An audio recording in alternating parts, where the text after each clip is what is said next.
Here's our guide to embroidering on your workers' club gear. You will be sent a 6-strand embroidery thread and a size 7 needle. Keep the thread wrapped together, it's thick so that your final design will be bold. On the jersey pieces we suggest using 2 types of stitches, either a running stitch or a back split stitch. We found these to be the most stable on a lighter stretch fabric. For wovens, all types of stitches will work. We know that traditionally an embroidery hoop is used, but we wanted to make this accessible to everyone with or without one. Okay, step 1, getting the amount of thread you need. Too little is better than too much. Too much can result in a lot of tangling later down the line. Start with around 30 to 40 centimetres at the beginning. Step 2, threading the needle. This can be a bit tricky. Just make sure you're nipping that end by dampening it. I usually just put the end of the thread in my mouth and use my teeth to flatten it. This way it's flat and it will glide through the eye of the needle nicely.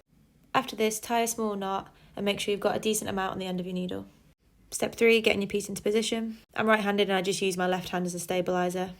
And I just grip the fabric with my thumb. Flattening it out and making sure it's clear for the first stitch. Step 4, making your first stitch.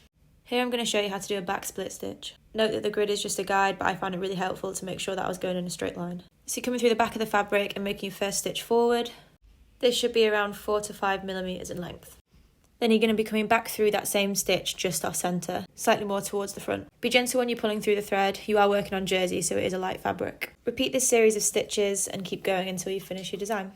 Just a tip when going around corners, do it in very small increments to get a nice curve. Your first stitch could be the size of the grid, but your stitches after that are likely to end in the middle of 2 grid points. When you're at the end of your thread or you've finished a row of stitches, turn to the reverse side and pick up a small section of the fabric with the end of your needle, making sure your needle isn't visible from the good side.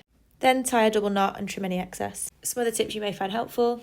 Sometimes you'll come up against a knot when you're pulling the thread through. If this happens, stop and gently pull the knot. It's not actually in a knot and should unravel. When pulling through the stitch, be careful not to pull too tight. It can ruche the fabric and this is the result. We found holding onto the base of the needle when pulling it through the t-shirt helps the needle get through the finer fabric.